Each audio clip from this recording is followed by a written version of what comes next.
Okay, so deck tech for running another league with Infect, and this one might be the last one before I go back to some other decks. You can kind of burn out on playing Infect kind of quickly, but you know we were so close to that 5-0. You know, maybe the format is like I wouldn't say soft to Infect, but maybe now is the time where we can finally get that trophy with the deck. We were so close, and we may have been able to do that if we had just had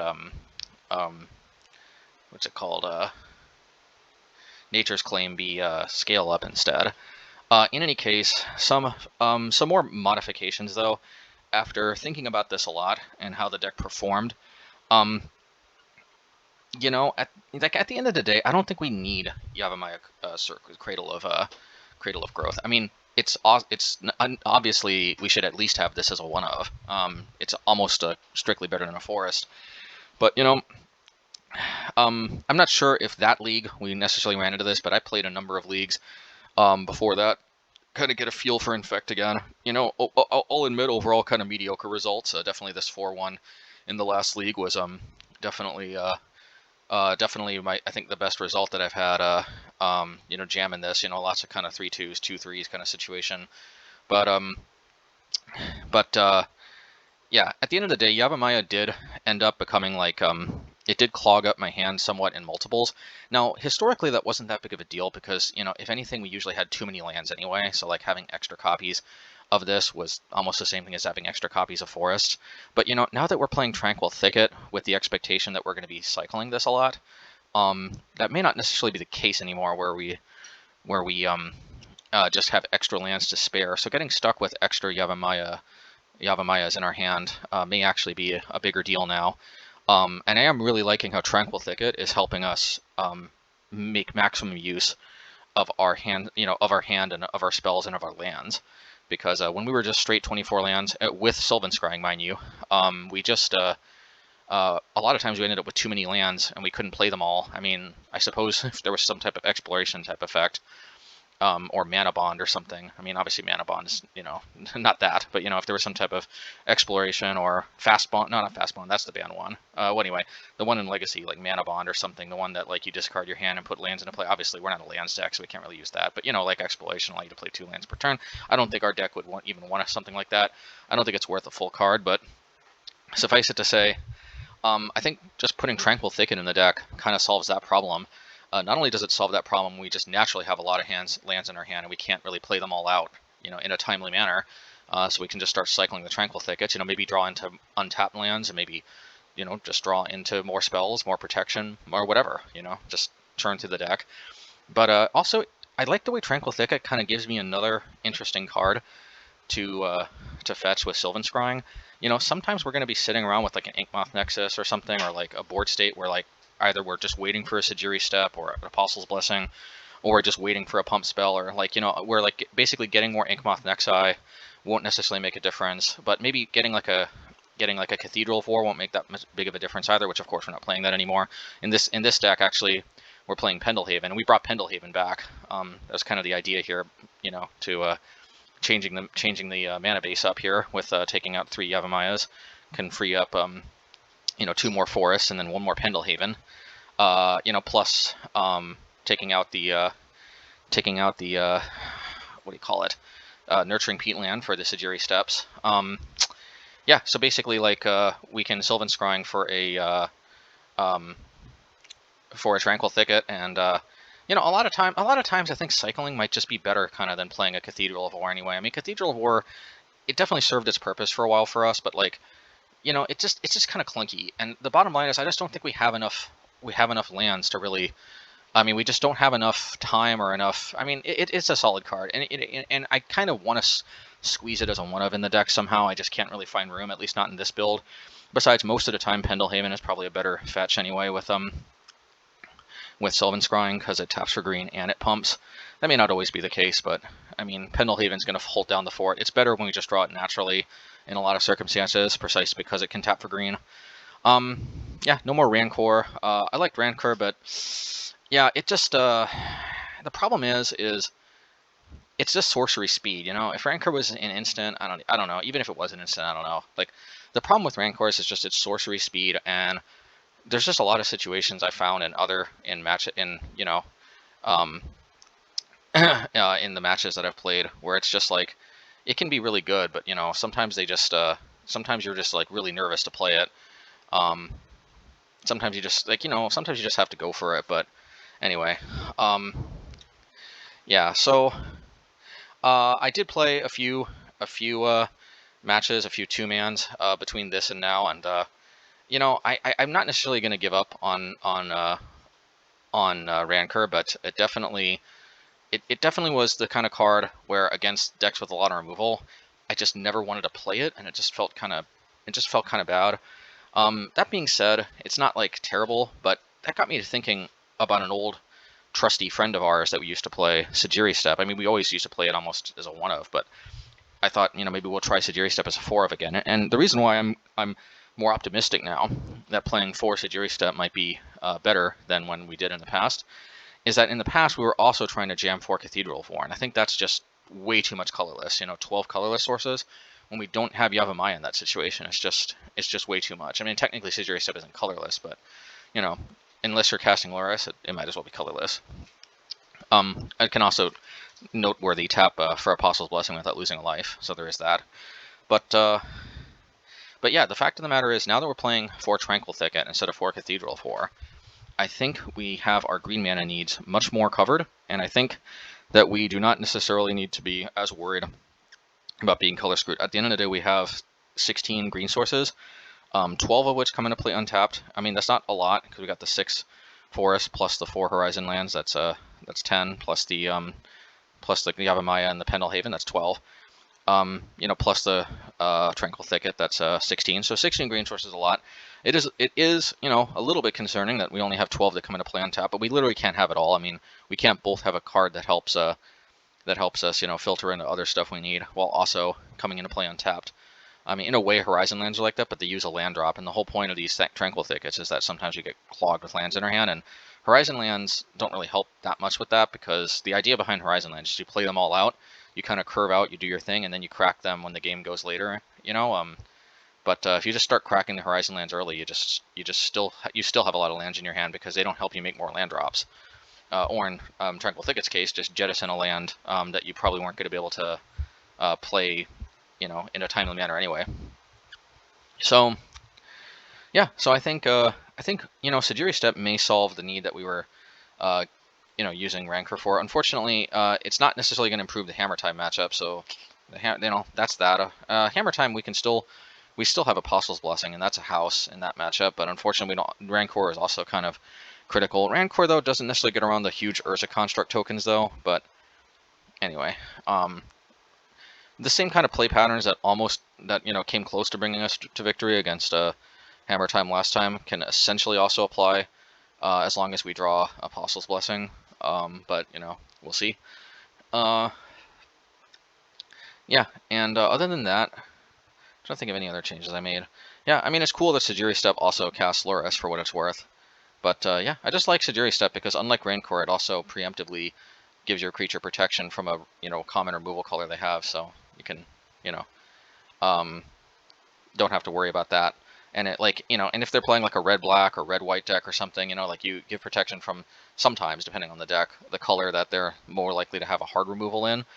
And then you can usually use your like, at least Might of Old Corrosive as kind of like a way to save your creatures in addition to just being a pump spell. In any case, I guess let's get to the games. It's enough rambling. Oh yeah, and also Nature's Claim was great and all, and there's that other version that only hits, I think it's 3 or less in green, the stuff that hits 3 or less. But at the end of the day, I think let's just go with Wilt. And actually, I did mention Seal Primordium in the last recorded league, but I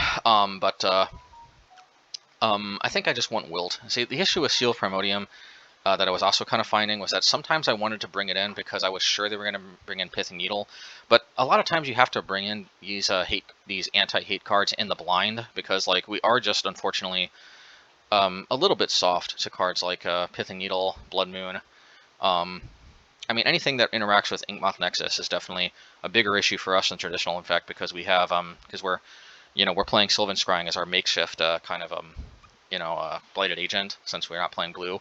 A surprisingly good makeshift card to just consistently see Inkmoth Nexus more, but one that does put us a little more all in on Inkmoth Nexus. Although this version has Necropede back in the mix, so we're a little bit less all in. Also, the other cool thing about playing Sejiri Steppe is because it takes up a land spot, we can bring Necropede back. I forgot to mention. Which, just means we can try to set up for a ground kill more and maybe use protection to get through. Also, just Necropede just can be a good blocker if they have a good utility creature. Sometimes we can deter attacks because we'll take the utility creature down. Also, I think we've seen in the past sometimes we can play 2 Necropedes as a makeshift way to deal with Plague Engineer. It's not like the most glamorous way to deal with Plague Engineer, but sometimes that's the difference between winning and losing, having some solution versus having no solution. So anyway, with that being said, I think, oh yeah, and no Ghost Quarter. I like Ghost Quarter, but at the end of the day, I just think that unless it's like later in the game, most of the time we can't really afford to set ourselves back too much by Ghost Quartering something like Urza Saga, and we just have to kind of hope, I guess, in game 1 that they don't get Pithing Needle on our Inkmoth. But again, I guess since we're also on the Necropedes and the Sejiri Steppes, we're a little less all in on the Inkmoth than we used to. So maybe that's another plus. So, yeah, but we still have access to Wilt in the sideboard for Urza Saga, or whatever hate card it fetches.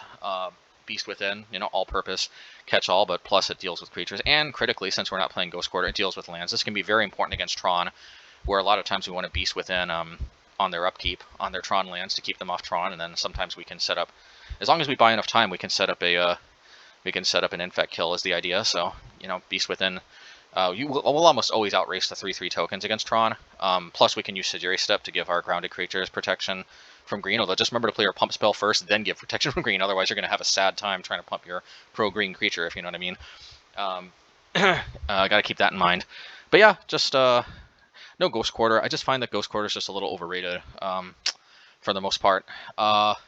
But I am playing both Bojuka Bog and Scavenger Grounds because against some decks like Reanimator, one of my league games was, I think I played Reanimator twice in not a league, in a 2-man. I think I played Reanimator twice in 2 2-mans, and I lost both times, and it just felt kind of bad. So I think I want access to both of these because like Bojuka Bog is necessary sometimes, like to just, like for example, they go unmarked grave, put like a Archon or something in their graveyard. Like, you gotta, like, when you just have to get that thing out of the graveyard right now or you lose the next turn, then Bojuka Bog's your jazz. But then later in the game, like, you kind of want Scavenger Grounds because you want to ideally force them to go for it before you use it, because otherwise, because that forces them to use 2 spells instead of just 1. And also against, like, Trmur Living End. So, yes, let's put it this way. Sometimes Scavenger Grounds is better because you can hold it up, and you can use it at instant speed. But of course it costs more mana. But other times Bojuka Bog is better because you get it right now, and it helps cast Loris. So I think having, like, basically being able to play these 2 lands as our graveyard hate is kind of nice because it basically means that we get to devote the rest of our sideboard to other things. So hopefully between these 2 we've got a pretty good graveyard hate. This is pretty decent quality graveyard hate, which of course primarily we search for with Sylvan Scrying. That's another nice thing about Sylvan Scrying, just just the semi kind of toolbox aspect that it brings. In any case, let's get to the games. We've been rambling on for 13 minutes now, so let's see how it goes. Yeah, definitely like this if you made it this far, hopefully you like this content, so please smash that like button, and let's see. Alright, we're going to be doing post-match commentary, basically this entire league. This is the first time I think I'm doing a whole league like this, but I just wanted to try a new build of Infect, but I'm kind of itching to just turn my attention to some other decks because I've honestly been on Infect for a while, and I think in order to truly start really reaping a lot of results, I probably have to really jam it a lot and really get really sort of master a lot of the intricacies of playing the deck. Yeah, but for the time being, it's kind of just it's a little bit how can I say, it's a little exhausting. Like, even though the games go relatively quick, it's still kind of mentally exhausting to constantly be looking to try to call their bluffs. It's looking, you know, it's a little exhausting to just constantly be thinking through your lines, and like one mistake will instantly lose the game against Infect, and dealing with the psychological fallout of like you know, possibly being able to win a game but not playing correctly. Anyway, let's just get to some of the games, because I think this could be kind of interesting. Of course, we're on the play, which is always good. Yeah, we designate Luris. I know at some point I forget to designate Luris, but you know, not here, thankfully. So we keep, because we have mana and spells. So, if I remember correctly, I think my first yeah, and I like to keep Luris here, just you know, so I don't forget. Ideally, sometimes actually I put my companion down here. I don't know if you can all see the box here, or if the recording doesn't pick up the box, but I have the companion window as like a pop-up, and I actually drag it down into the hand area, just because I don't want to forget I have it. In any case, oh, but the problem, actually, maybe not. Maybe I should put it down here in the corner. Yeah, because actually I remember putting it down in the hand area sometimes causes me to think that it's actually in my hand, and then I play in such a way that I try to pay 3 and slam Luris, and then I'm like, no, we have to pay 3. So, yeah, trying to remind yourself of the companion while not actually getting you to think it's in your hand can be a little challenge sometimes. But yeah, so I think we may make our first mistake here by playing Noble Hierarch instead of Necropede. That being said, we do get an extra mana by playing it out this way, so it might not be a mistake. But if I were to go back, I'd probably play the Necropede. As it turns out, though, they immediately play a blocker, so I think we're rewarded for playing Inkmoth Nexus. I am going to take a risk here and just go, you know, go for it.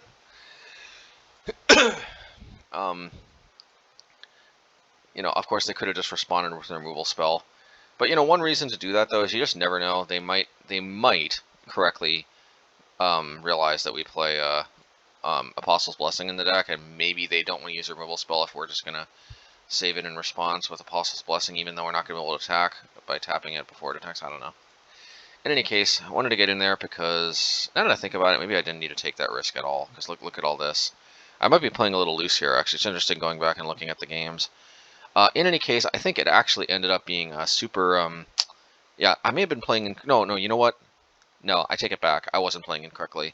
Sometimes going back and, you know, looking at these games, you can see mistakes, but then sometimes actually you realize that there was a purpose for why you were doing what you're doing. So the reason why I attacked there for 3, despite the fact that they had a mana open, which might seem incredibly risky, because this Necropede doesn't really have much of a way to get through, especially since I used my Sejiri Steppe that could have normally helped get through, just, you know, looking seemingly frivolously. But this is exactly why I just got in there, because if you think about it, actually, if they just hit my board, if they would have just hit my board here, then I think I would have been out of luck, because actually scale up alone is not going to do it. It needs at least one of these cards to give Exalted. But thankfully, they arguably are a little bit greedy, and they don't just. They really should have immediately just sacked both their creatures, because this comes back too. But I guess I can see them really being worried that I might pump this and then pump it again in response. So I guess fair enough. It's a fair enough concern. And I guess as it turns out, I could have, but yeah, but you see, Vines of Astwood wouldn't have done it. If I had, like, say, Might of Volcarosa, then their fear in not sacking on both of these would have been founded. However, I think they must be kind of wondering, to the extent they even like double, you know, second guess themselves a lot.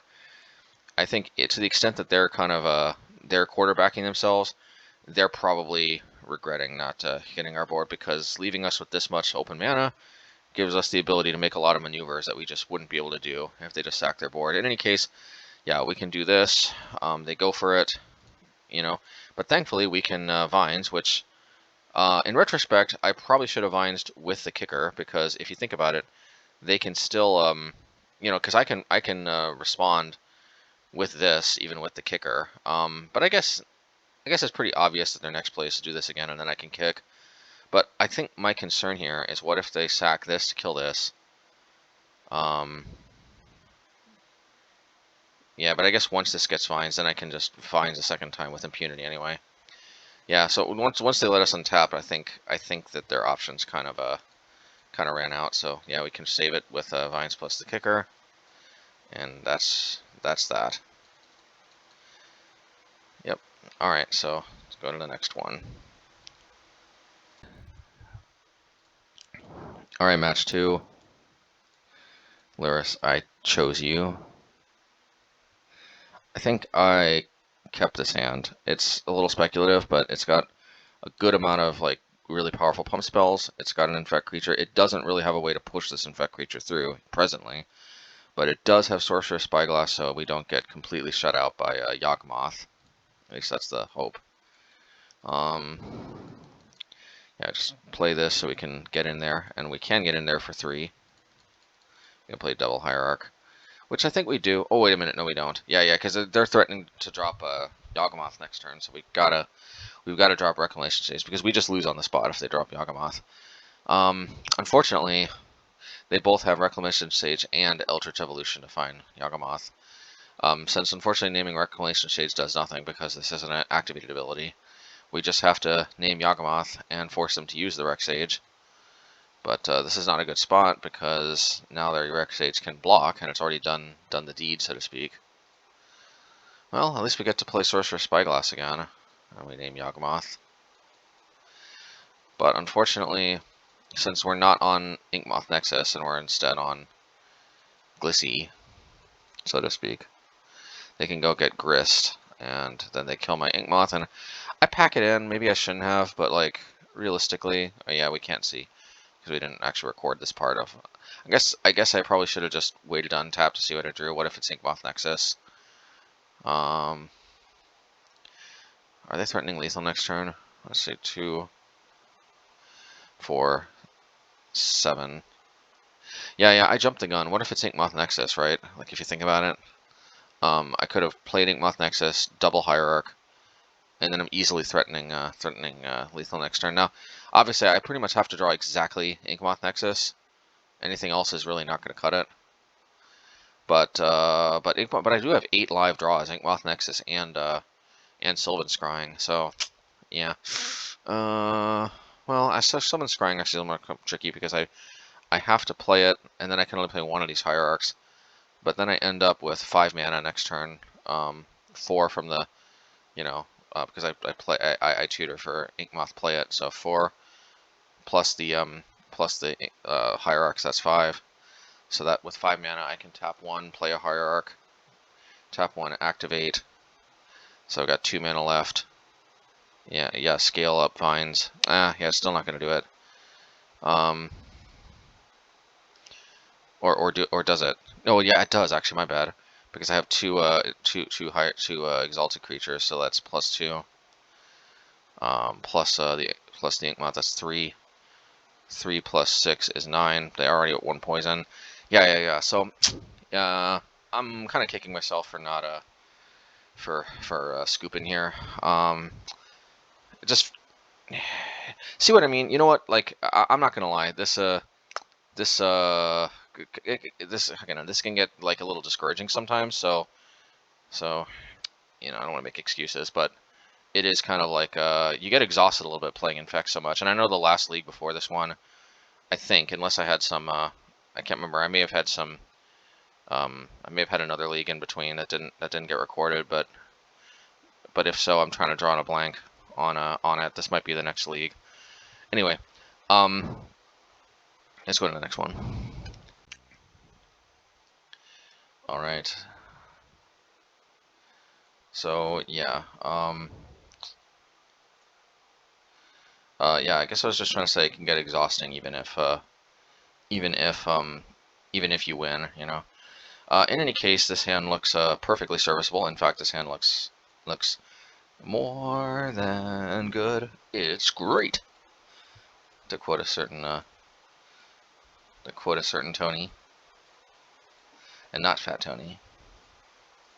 Oops, I'm missing the, yeah, so obviously Inkmoth is the play. I see no reason not to just get in there for one, but if obviously if they eat it with mutagenic growth, that would suck. I don't know what they'd be doing with mutagenic growth in this deck, but maybe there was no need to sacrifice that. In any case, even though they once again have a black mana untapped, here's the thing: they're threatening Yawgmoth next turn, so I just say screw it, and I just go for it with the old scale up. But I might have Okrosa 1-2 combo. They don't have it. That's that. All right, let's go to match number 2 then. All right, match 2.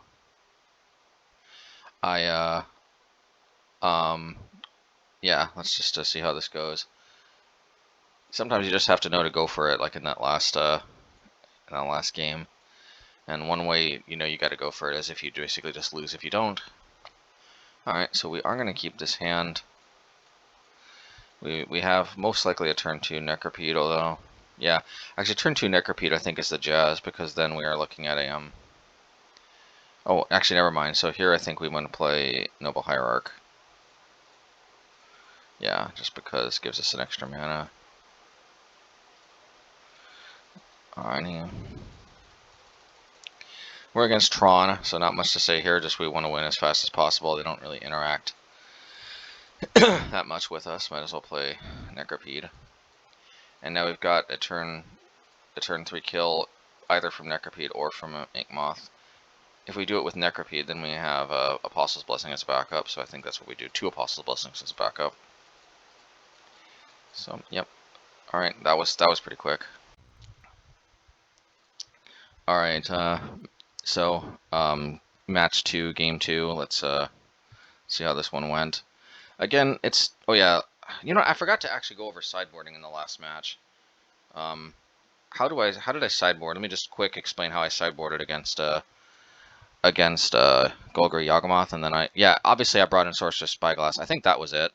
I think last match I pretty much just took out Rancor for Sorcerer's Spyglass. Rancor can be kind of a nifty card, but against Yawgmoth, I can just kind of rely. They don't have too many flyers, and even if they do, I can basically go against Sejiri Steppe to get to punch through like their Birds of Paradise if really need be.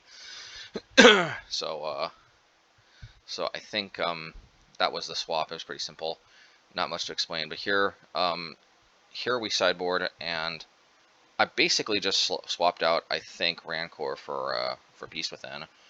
And I think I'll be seeing a pattern here is that we. Oh wait a minute, I don't have Rancor. My bad. I'm playing that I'm playing the new version. For some reason, I still had Rancor in my mind. I think the last matchup I took out. Trying to remember what's in my deck here. 1 second.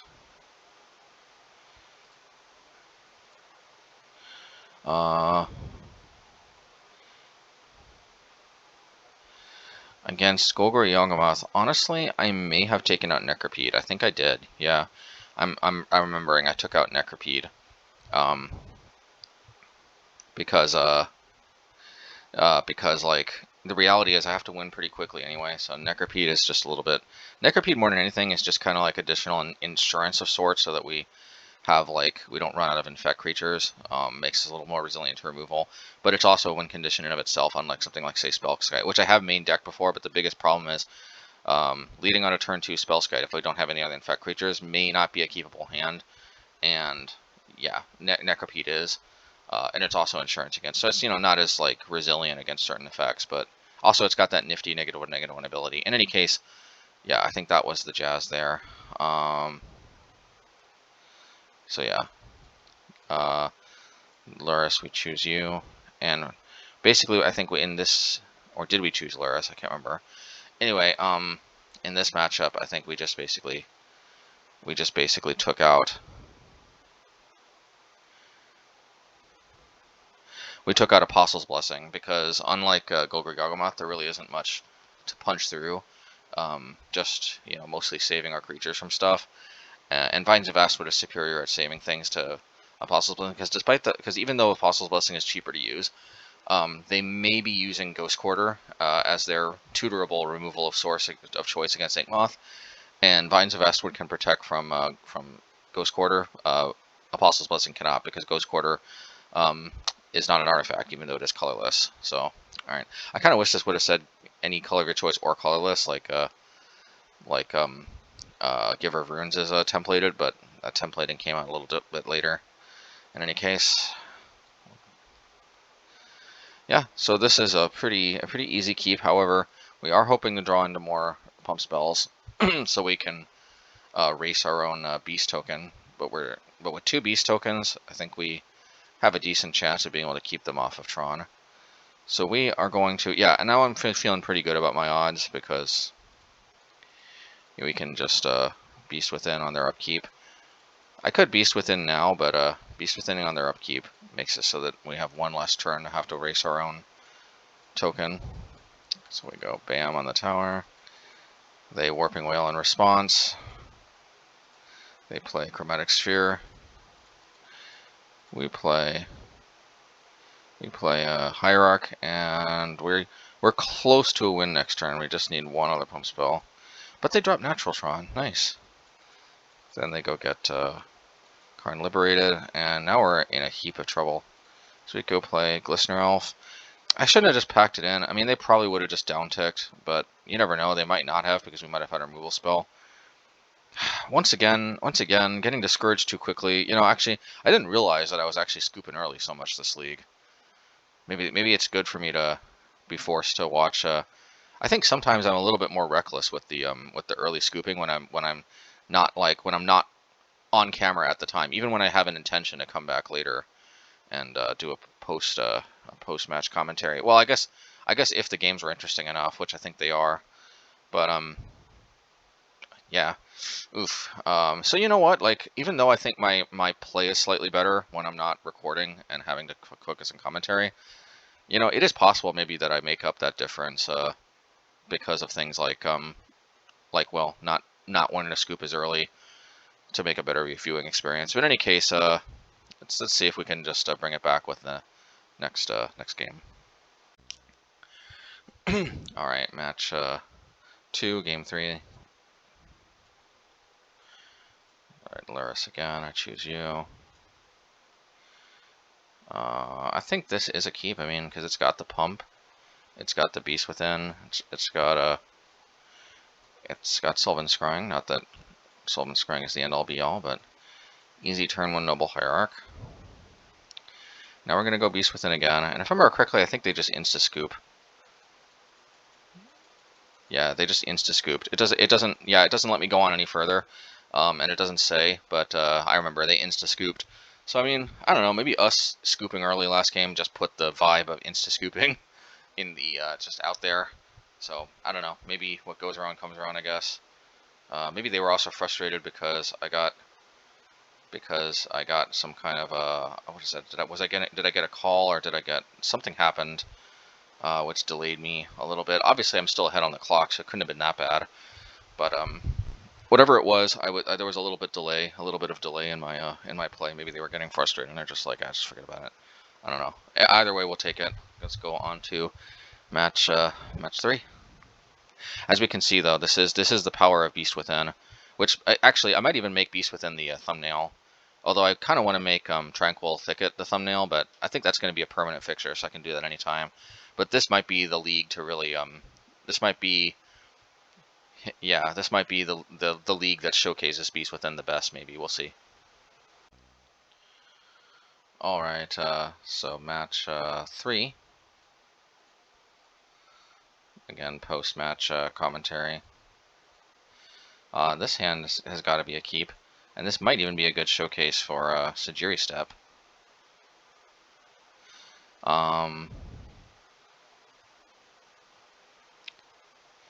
Yeah, maybe it was last league actually that showed Beast Within more. I think it was. Yeah, it was actually last league. But in any case, yeah, Beast Within. Actually, we're up against Tron again, so Beast Within's coming in again. Yeah, we just go for it here. See, now I did this because I wanted Divines next turn. I'm like, the only way I get punished for this, as opposed to leading on Inkmoth, is if they drop Walking Ballista, but what are the odds of that? Well, of course. But I'm like, yeah, well, the only way that this is really like that bad for me is if they have natural Tron. Like, what is the odds of that? You know, otherwise, I do make a mistake here, though. I get Pendelhaven. I probably should have gotten Inkmoth, but I want to push more damage. I want to put them on the turn 2 clock, so I guess this makes sense. And I want to have the opportunity to Vines and just win outright next turn. Karn, oh, that's disappointed, and they have natural Tron. Well, you know, I guess I have to go for Inkmoth again. I wished I went for another Inkmoth now with that Sylvan Scrying. I think they just play another one if I remember correctly. Yeah, this kind of feels like a joke, but it is what it is. Alright, match 3, game 2. This hand, I mean, this might be kind of on us, but we decide to keep it. We can cycle Tranquil Thicket. And we get Necropede. That may have been a lifesaver. And we're playing it this way because I'm not sure, actually, to be honest. Oh yeah, because if we draw another green source, then we have a turn 3 kill. But of course they play their second turn Walking Ballista again, and look at that, we would have had a turn 3 kill. Well, the only way we get punished for this is a turn 3 natural Tron without even having to work for it. And this time I learned my mistake. I got an Inkmoth Nexus. Okay, well this time they don't just luck out, thank goodness. In any case, let's get in there. I'm gonna use Vines early just because we might get choked on mana somehow, with like Karn or something. So as long as I can get in there with Might of Volcrosa. Oh, they get Karn liberated. Trinisphere. Okay, but thankfully we see this is why I led on this. This is exactly why. Well, actually, I guess it would have been the same thing either way, but yeah, they can't pay 3, we can. So let's get in there. And yeah, all right, let's go to game 3. All right, match 3, game 3, and I just realized I forgot, but I mean it's the same sideboarding as last time. Basically, I just took out my Apostle's Blessing for Beast Within. Simple. And this is, I guess, a good time to bring up, like, why no Ghost Quarter? I just think Ghost Quarter slows me down about the same as it slows Tron down. Any other deck, it's going to slow me down more, basically. So I think we'll just use Beast Within as our land destruction if we really need to hit a land. I think we can get away with that, and I think that's okay. So, and here we are using Beast Within as land destruction, so, which is nice. So, alright, we play Noble Hierarch.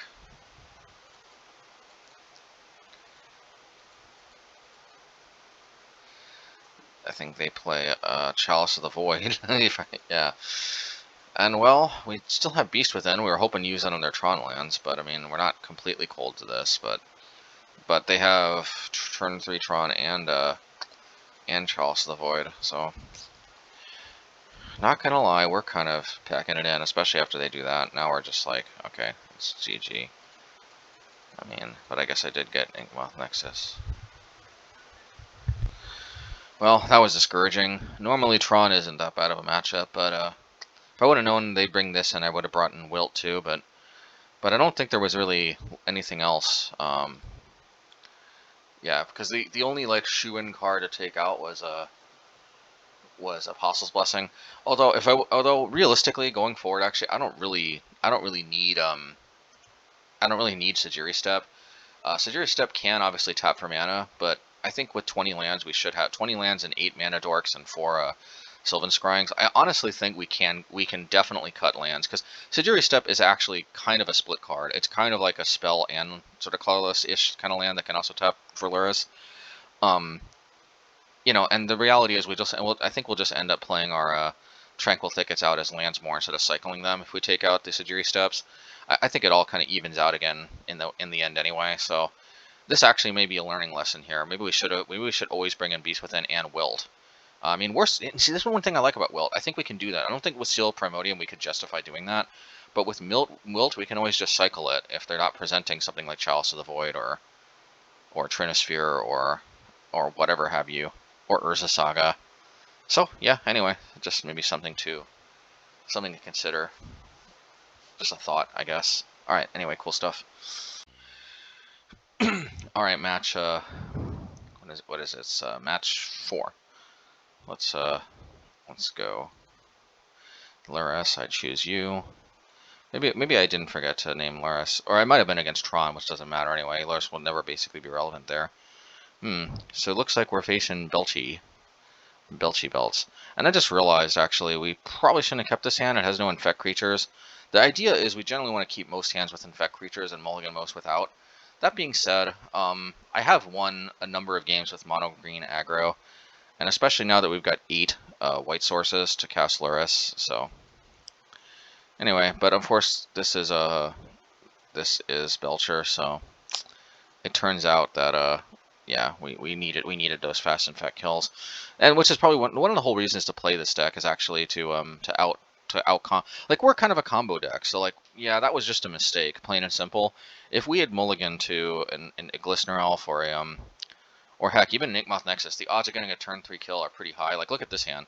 This hand would have been a turn 2 kill with Glistener Elf, or a turn 3 kill with either Necropede or Inkmoth Nexus, or Sylvan Scrying to go find Inkmoth Nexus. You know, any of the above would have worked. Anyway, it is what it is. All right, match 4, game 2. Let's go over the sideboard this time real quick. I think all we did is bring out, again, Apostle's Blessing and bring in Beast Within. Once again, I am... no, actually, we also brought in something else. Oh, yeah, of course, we brought in Sorcerer's Spyglass, because Sorcerer's Spyglass, I'm almost wondering if we should just mull to that, because that actually kind of just shuts off their entire deck. I'm sure they have answers to it, of course, but anyway, the good news is between we can either have a fast kill or we can just shut them down with Sorcerer's Spyglass. So, well, this is not a fast kill, but I keep it because it has, you know, I just shouldn't have kept it. I don't know what I was thinking, actually, to be honest. But look at this. We actually are coming fairly close to a... oh, and look at here. So I'm just like, well, no, actually, this is unfortunately not a turn.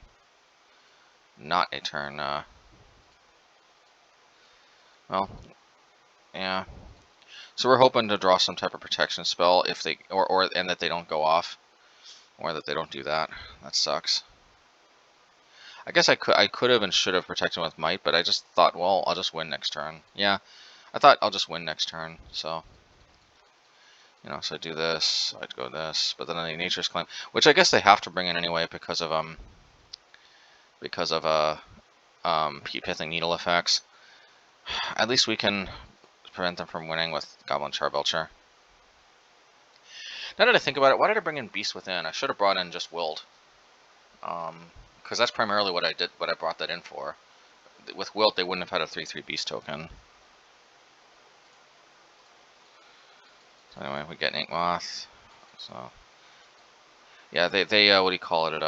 They played Recross the Paths.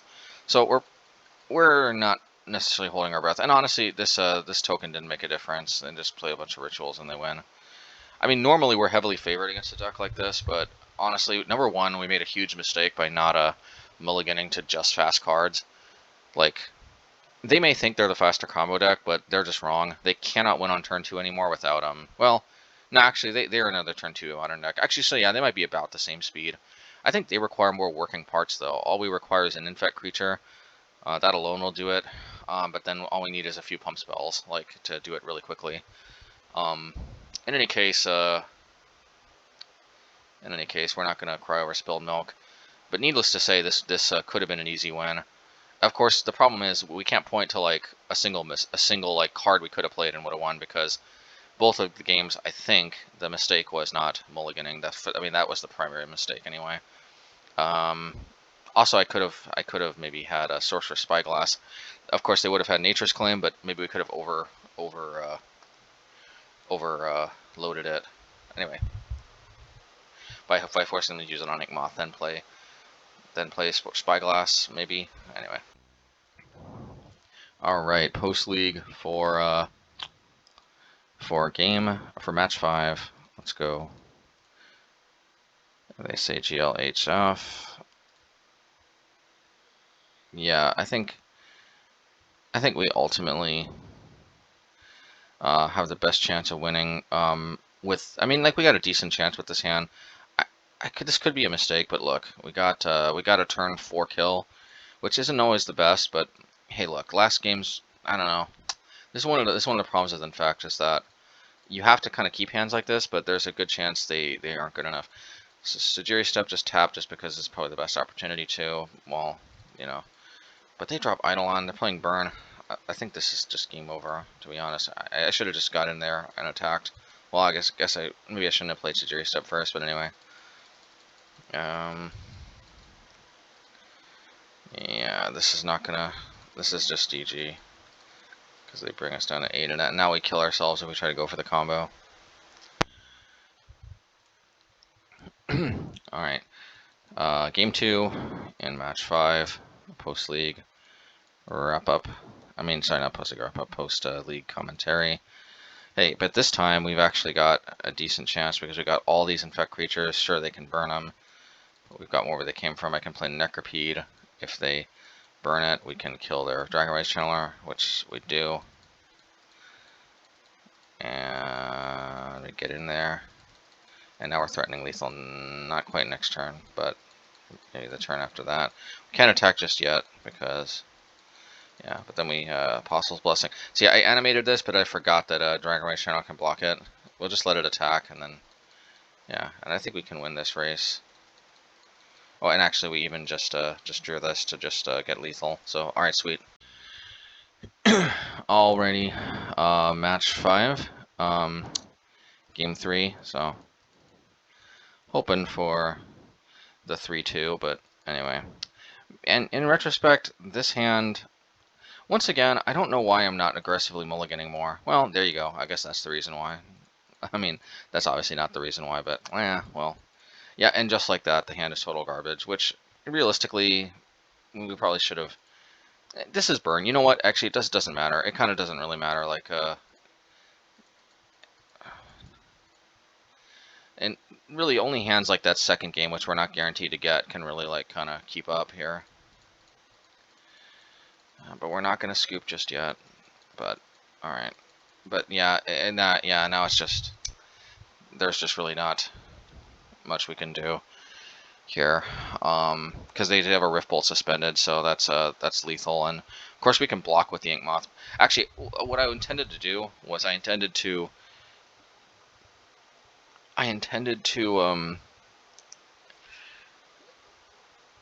go grab Tutor for Inkmoth, use Inkmoth to attack. No, that won't work. Oh yeah, but I did intend actually to Tutor for Inkmoth and then play Inkmoth and then hold up Inkmoth as a blocker. Not that it would have, because we would have needed both Might of Old Krosa and Groundswell in our hand, which we didn't have. Anyway, so this is disappointing. Obviously, this would be a 2-3, but actually, you know, I just felt like there was more.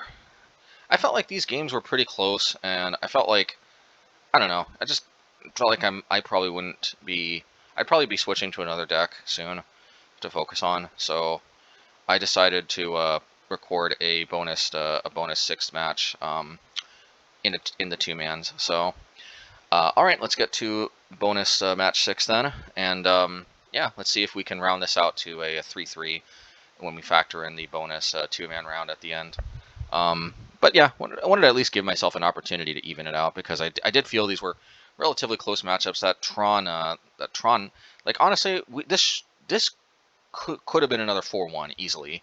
I don't think, it's unfortunate because I wish this was a 4-1, but like that, I think mono green Tron, like easily the third match against a Tron for the second time, if we had sided in Wilt, which actually I'm really glad I'm going over these again, because actually I didn't realize that actually I had the ability to sideboard in Wilt as well if I also took out the Sejiri Steppes in addition to the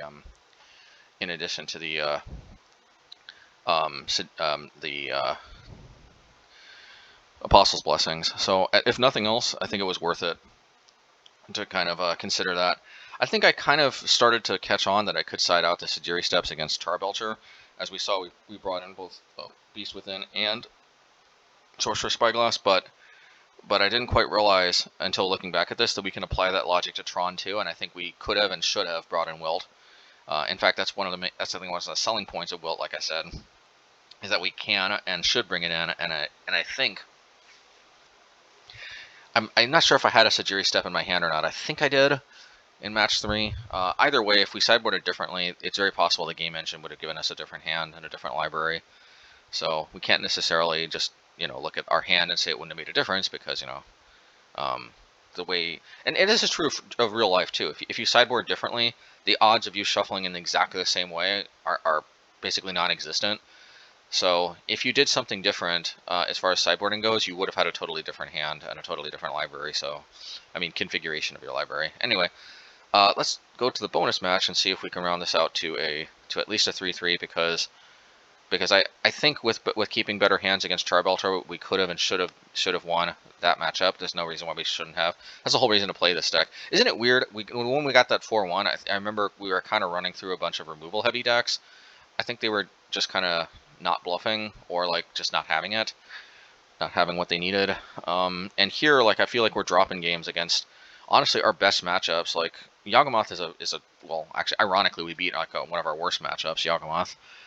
I don't know if they play Fatal Push or not. If they do, it definitely helps, but they didn't have it when they needed it against us. But yeah, Mono Green Tron twice and Charbelcher. I mean, that's our bread and butter. Like, honestly, in a combo heavy meta, combo slash very slow control type Tron, but in combo-ish types meta, type metas, generally Infect, that's when Infect can take down a tournament easily.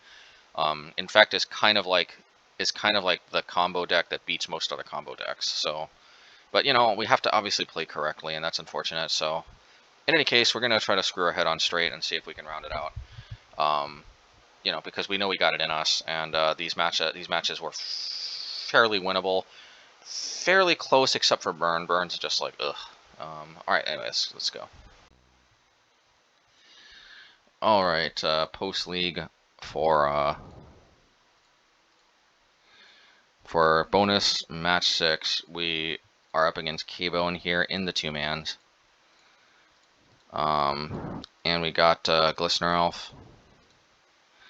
Yeah, and we can push 2 damage. We can save it with Apostle's Blessing too. Always nice. Looks like we're up against Rhinos. This is like one of the only decks I know that plays Dead Gone. Now, we didn't save Glistener Elf because honestly, we don't really care that much. We got Inkmoth anyway, and more Infect creatures down the road. We don't actually lose out on any points of damage. Now, this we do lose out on points of damage, so we will Apostle's Blessing. We also prevent them from drawing a card, which can be important. Yeah, and we're gonna angle to cycle Tranquil Thicket. Yeah, and we'll do that. And they missed their land drop, which is always good for us. Alrighty, well, we should probably cycle Horizon Canopy just to see if we can get the win, but we actually don't want to tempt them too much to kill our Inkmoth. Unfortunately, they do with another Dead Gone. Yeah, and they kill these. That's a little unfortunate, so let's see. But we go get another Inkmoth, so Alright, and we got Scale Up. Let's see if they can deal with this. Okay, we named what? Pro Red? Yeah, Pro Red. Now, I think they flash in, oh no, they just do that. Oh yeah, and they block, but they're out of cards, so that's good. They play freaking Seasoned Pyromancer. I didn't know they played that card. Anyway, let's just put Luris to hand. We get our Necropede back. Alrighty, Luris, Glistener Elf. Oh, I think this one, man, this one goes on for a while. Yeah, this is going to be an interesting match. So obviously they flood the board with Rhinos, but here's the thing, though. Oh, wait a minute, never mind. This isn't that match. Yeah, so never mind. Actually, so well, things are looking grim for us, right? Well, remember, we got 4 Sejiri Steppes, so just the fact that we played this does not mean that we're out of this. All we need to do is draw a Sejiri Steppe, and we are good. We just have to remember to play our Might first, or Scale Up. We just remember to play that first, then Sejiri Steppe. Otherwise, we will lock ourselves out from being able to play the pump spell. And, well, ask and ye shall receive, am I right? I mean, you could say we got lucky, and we did get lucky, but that's the whole reason to play. But remember, also, Sylvan Scrying would have been a live draw too. So we actually had 7 draws. It's not too bad. We were not. Obviously, we're more likely not to draw them than we did, but with 7 outs, it wasn't the most insanely lucky rip ever. It just looks luckier because it was Sejiri Steppe instead of Sylvan Scrying. I mean, lucky for sure, but not as lucky as it looks. Anyway. Okie dokie. Okie dokie, okie dokie, okie dokie. Let's get to bonus match 6, game 2. And, you know, we feel pretty good about kind of playing way tighter that game, I think, than most of our other ones. And we can take it down. Play a Glistener Elf. I'm a little bit worried about getting juked with Fury, but we can't live in fear, obviously. Yeah, and thankfully we get to cycle Tranquil Thicket, which is nice. And we get to play a Hierarch, which we do. Ignoble is generally better because Noble Hierarch also taps for Luris, does everything Noble Hierarch does, just white is slightly better because it enables us to Apostles Blessing without losing a life. Alright, Fire Sprout, well, hey, that's disappointing, but we got more where that came from. And they got more where that came from. Well, we got more where that came from. We unfortunately are missing our exalted creature, and they got more where that came from. Well, we got more where that came from, I guess. So at least they can't play more Fire Sprouts to finally deal with this. Well, that's disappointing, but we do have a way to push damage and a pump spell, which is not bad. Now, why did I do that? Because we're going to put Luris to hand, and we're going to try to angle, I think, to bring back our Hierarchs. Yep, and we can bring back this. And we do want to save Sejiri Steppe because I do think this is going to be kind of critical. Well, yeah, we could have blocked, but we do want to prioritize getting our Hierarchs back before we start doing that. Yeah, and we do this because we want to be able to gain life. Now, we're a little bit worried if they play like Violent Outburst, but honestly, we'd probably... You know what? I just realized, actually. Now, we didn't want to be too cold to... Yeah, actually, I just kind of realized we probably should have Sejiri Steppe naming red, double Might of Okrosa, and then tried to go for a win with protection from Petty Theft with Apostles Blessing. In any case, we get a much more interesting game. So even here, man, like it's challenging. But we gained a lot of life, and we're good. But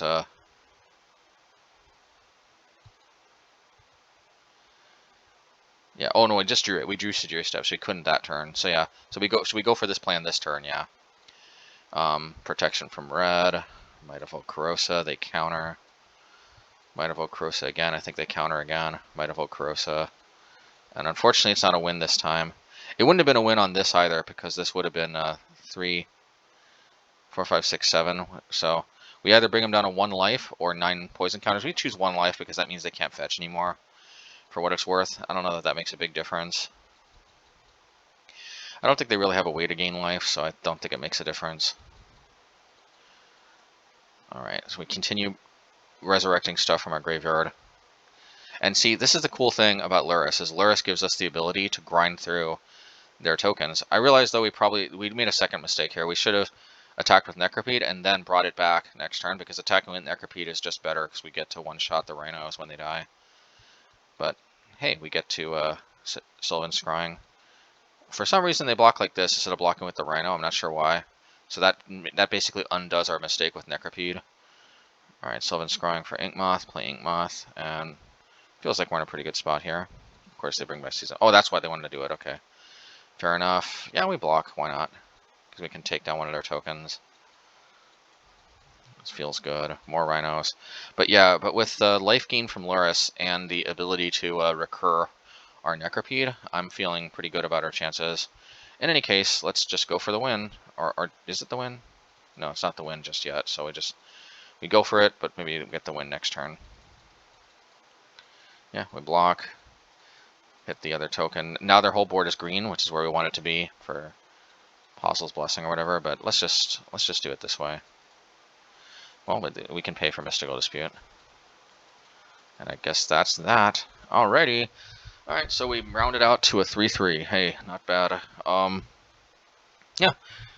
Alright, well, for some reason, for some reason, I'm fairly satisfied with how this league and bonus match turned out, even though it is technically a 2-3, and this bonus match doesn't exactly recoup the play point loss from the having to invest 100 play points to get back 50, having to invest 20 play points to get back 35. So we made a net profit of 15 play points from this, but we made a net loss of 50 play points from the league, which means we have lost approximately 35 play points in this adventure. But still, you can't literally win them all the time, and we still close it out with technically an even record over the last 6 games. So it doesn't feel too bad, and yeah, especially like Rhinos. I think Rhinos is it is kind of a combo deck, but it's a more interesting one that also has interaction.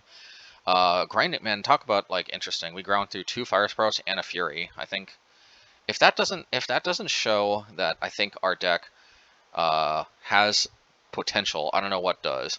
Because what other version of Infect can outgrind 2 Fire Sprouts and a Fury? What I like about this deck is that this deck is very much a quick kill deck. It's very capable of winning on turn 2, very capable of winning on turn 3. Actually, it's very it's probably very common. Turn 3 is probably at least 50% of the time I think it can win on turn 3, probably more. If we mulligan to it, probably even more. But like, it all depends on how glass cannon we want to be. If we want to play this like a straight up glass cannon Belcher, then we just mulligan to like a turn 3 kill, and we're kind of the same deck at that point, just a little more vulnerable to creature removal. But unlike Belcher, we have the option to grind out some games a little bit longer. And I just noticed actually the consistent theme I think in most of our deck building is that we take kind of like a semi-established archetype. Not that mono black is necessarily an established archetype, but like I said, don't look at mono black like as a 1-color deck. I mean, it is, but like it's really the black red mid-range deck that like Aspiring Spike's been playing a lot. It's just not playing red. Like, I don't know what else to say. It's black red mid-range without red. And actually that's still a surprisingly good deck. Is it better? Maybe. I prefer to play it just because I guess I'm monocolor mad, but like it's nothing special. Let's put it that way. I mean, I'd love to say that like it's the most unique creation ever. I mean, look at this uniqueness. But the reality is, the mono black mid range deck is it's actually, I've said this before, even before the black red mid range deck started to become big in this meta. And of course, black red mid range was a deck before Aspiring Spike started picking it up and doing well with it with Ragavan. Obviously, the newest iteration with Ragavan or GRC is new, but it's been a deck. I used to play what's it called, Magmatic Channeler. I kind of like those versions. Those versions seemed fun, super grindy. But even before even before that other version of black red mid range that used to play Magmatic Channeler, I've always said my mono black decks were basically just mono black Jund, and I think it's still kind of just mono black Jund. Like, if you think about it, the core of Jund is not actually green. It's actually black, because like that's where the removal, that's where the discard comes from. You mostly just play green, just you can play green as like for rock, but mostly you play green for more efficient creatures, and you play red for burn spells and I guess Bloodbraid Elf. But at the end of the day, do you really need those other colors? I mean, you can get the card advantage that you want from Bloodbraid Elf with like Gatekeeper of Malachur, just playing Castle Locthwain, just I don't know, just playing more utility lands. Like, you can get the card advantage from that card, and more so by just not playing red. And you can also get well, you can't get quite the same efficiency of creatures, but you can play Turok, which is arguably better than Tarmogoyf anyway, at least in the right circumstances. So anyway, I'm obviously not talking about mono black here. I'm talking about a green deck, but we do have the ability to grind a bit more with Lurrus, and I do like the way this deck can fairly consistently cast Lurrus even without our Hierarchs. Previous versions kind of relied on the Hierarchs a lot to cast Lurrus, which I didn't like, because against decks like Jund, for example, that will oftentimes kill your Hierarchs. And one of the best things about Lurrus, I think, is that we can bring the Hierarchs back. And with 8 white that lands that tap for white, I think we're pretty set up decently to bring back Lurrus, and obviously sometimes they can just I mean, because we would have been overran by those Rhinos, no doubt about it, unless we had Lurrus both gaining life and recurring Necropede and all the Hierarchs and Glistener Elf and all that good stuff. So anyway, I really liked, and more than anything, it was actually, I think, this bonus match that really made me want to share this this little 6-match excursion I went in to kind of round out the Infect Odyssey I've been on as of late. Will I turn my attention back to the mono black deck? Will I just start grinding way more heavily with the red deck like I did in the past? And who knows? If I do that, it might take me a while to get back to the non-red, non-blue decks. I'm kind of itching a little bit to get back to Merfolk, so I might do that. Anyway, all right. Until next time, let's get to the post league wrap up, and hope you all enjoyed. This was a blast. By far, this Rhinos match was probably the most fun for me to play out of any of these. It doesn't hurt that we won, but I guess just outgrinding all those Fire Sprouts and Furies felt pretty satisfying. Anyway, all right, let's get to it.